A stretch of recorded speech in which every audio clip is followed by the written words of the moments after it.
بسم اللہ الرحمن الرحیم۔ اسلام میں چونکہ آپ جانتے ہیں کہ ایک وقت میں 4 بیویاں رکھنے کی اجازت ہے، یعنی کہ ایک ہی وقت میں زیادہ سے زیادہ جو لمٹ ہے میکسیمم وہ ہے 4، کہ ایک وقت میں آپ 4 بیویاں رکھ سکتے ہیں، لیکن یہ ہے کہ اگر کسی کو چھوڑ دیا ہے اور بھی رکھ سکتے ہیں، اس طرح کرتے کرتے بھئی 100 ہو جائیں، لیکن ایک وقت میں 4 سے زیادہ کی اجازت نہیں ہے۔ تو کچھ حضرات یہ سمجھتے ہیں کہ جیسے مرضی رکھو شادیاں کر لو، لیکن جس طرح ہمارے نکاح نامے میں یہ باقاعدہ طور پہ ایک چیز موجود ہے کہ اگر آپ نے دوسری شادی کرنی ہے تو پہلی بیوی سے اجازت لینی پڑے گی، پھر آپ دوسری شادی کر سکتے ہیں۔ تو شرعی طور پہ بھی ایک شرط رکھی گئی ہے، یہ تو قانونی شرط ہے نا، شرعی طور پہ بھی دوسری شادی کرنے کے لیے یا زیادہ شادیاں کرنے کے لیے شرط رکھی گئی ہے، اور وہ شرط جو ہے وہ چونکہ اس کا خیال نہیں کیا جاتا اور لوگوں کو پتہ نہیں ہے، لوگوں کی معلومات میں نہیں ہے، یا اگر معلومات میں ہو بھی تو اس پہ توجہ نہیں دی جاتی، تو یہ شرط تو ہم اس کا خیال کرتے ہیں فارمیلٹی کے طور پہ، لیکن جو شرط اللہ تعالیٰ نے لگائی ہے اس کا بھی ہمیں خیال کرنا چاہیے کہ وہ کیا شرط ہے، اور اس شرط پہ بھی ہمیں پورا اترنا چاہیے۔ وہ ہمارے لیے ضروری ہے کہ اللہ کے فرمان کو پیش نظر رکھ کے جو حکم اللہ پاک نے ارشاد فرمایا ہے اس پہ پورا اترا جائے۔ شرط کیا ہے یہ آپ دیکھ ذرا،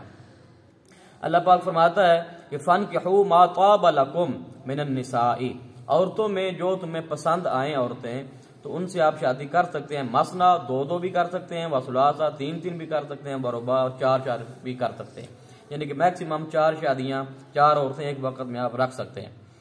تو اجازت تو رخصت تو ہو گئی، لیکن آگے شرط بھی بیان فرمایا فَإِنْ خِفْتُمْ أَلَّا تَعْدِلُوا فَوَاحِدَةً، یہ شرط ہے۔ فرمایا کہ اگر تمہارے اندر یہ خوف ہو، تمہیں یہ شک ہو کہ میں 2 بیویاں کروں گا تو دونوں کو برابر حقوق نہیں دے سکوں گا،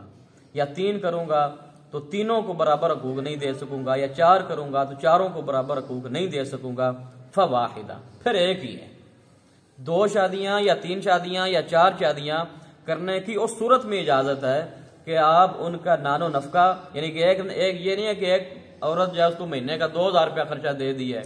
ٹھیک ہے، اور اس کے قریب بھی نہیں گئے پورا مہینہ، اور دوسری عورت جو ہے اس کو آپ 10,000 روپیہ دے رہے ہیں، ایک کو آپ 20-30,000 روپیہ دے رہے ہیں، اور ایک کے پاس آپ پورا مہینہ گزار رہے ہیں، دوسری کو آپ ٹائم ہی نہیں دے رہے۔ آج کل جو دوسری شادی کی جاتی ہے وہ عموماً پہلی بیگم سے جان چھڑانے کے لیے یا اس کو بالکل اگنور کرنے کے لیے شادی کی جاتی ہے، جبکہ شریعت نے اس چیز کی اجازت نہیں دی۔ ہاں یہ بات ایک الگ ہے کہ بیویاں اگر زیادہ ہیں تو قلبی طور پہ ظاہر ہے ہر بندے کے ساتھ محبت اور نفرت جو وہ بھی ہوتی ہے، لیکن یہ ہے کہ قلبی میلان اگر کسی ایک کی طرف ہو جائے تو وہ دل پہ تو چونکہ انسان کا جو ہے وہ اختیار نہیں ہے، ٹھیک ہے نا، اور ظاہر ہے کہ ہر عورت خوبصورتی کے حوالے سے، ایج کے حوالے سے مختلف ہوتے ہیں، چیزیں ہوتی ہیں کہ جن کی بنا پر بعض اوقات اس کی خدمت کے حوالے سے بھی، جس طرح نبی کریم صلی اللہ تعالیٰ علیہ وآلہ وسلم آپ نے بعد میں بھی بڑی شادیاں کی، لیکن سیدہ خدیجہ الکبریٰ رضی اللہ تعالیٰ عنہ آپ کو آپ ساری زندگی آپ نے یاد رکھا کہ ان کا اخلاق ایسا تھا، ان کا میرے ساتھ بہیو ایسا کرتی تھیں۔ تو مقصد یہ ہے کہ قلبی میلان کسی ایک کی طرف ہو جانا یہ اس میں کوئی حرج نہیں ہے، لیکن ظاہری طور پہ وقت دینا، یعنی کہ وقت آپ کس کو کتنا دے رہے ہیں، دوسرے کو کتنا ٹائم دے رہے ہیں، اسی طرح ان کو لباس کیسا دے رہے ہیں، ان کو کھانا پینا کیسا دے رہے ہیں، یہ ساری چیزیں اگر آپ مینج کر سکتے ہیں ظاہری طور پہ، وقت کتنا دینا ہے، سب کو برابر وقت دینا ہے، لباس سب کو ایک جیسا دینا ہے، خوراک سب کو ایک جیسی دینی ہے، ان میں سے جتنی اولادیں ہیں سب اولادوں کے ساتھ برابری کا سلوک کرنا ہے، تو اگر آپ یہ سارا کام کر سکتے ہیں تو اس صورت میں آپ 2 بھی کر سکتے ہیں، پھر 3 بھی کر سکتے ہیں، اور میکسیمم 4 بھی کر سکتے ہیں۔ لیکن اگر آپ کو یہ خطرہ ہے کہ میں اگر دوسری شادی کروں گا تو پہلی بیوی سے بالکل توجہ ہٹ جائے گی،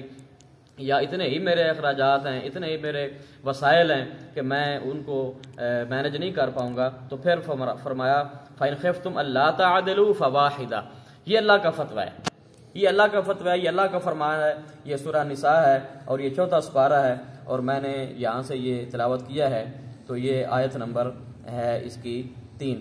تو آپ کہیں سے بھی ترجمہ اٹھا کے پڑھ سکتے ہیں، کہیں سے بھی آپ دیکھ سکتے ہیں۔ تو یہ شرط جو اللہ نے لگائی ہے، خدا را اس چیز کا خیال کریں۔ عموماً چونکہ آج کل ہم ایک عورت کو دوسرے لفظوں میں پنجابی میں کہتے ہیں ساڑنے واسطے یا جلانے کے لیے، یا اس کو اگنور کرنے کے لیے یا اس کو کہتے ہیں نا اوقات دکھانے کے لیے ہم یہ شادیاں کرتے ہیں، تو لہذا اس چیز کی قطعاً اجازت شرعی طور پہ نہیں ہے۔ شریعت نے بھی پابندی لگائی ہے کہ اگر آپ نے دوسری تیسری یا چوتھی شادی کرنی ہے تو سب کو حقوق برابر دینے ہیں۔ اللہ پاک ہم سب کو اعمال صالحہ کی اور جتنے بھی حقوق اللہ اور حقوق العباد ہم پر بحیثیت مسلمان عائد ہوتے ہیں، اللہ پاک ہمیں عمل کرنے کی توفیق عطا فرمائے، آمین۔ وما علیہ الا البلاغ المبین۔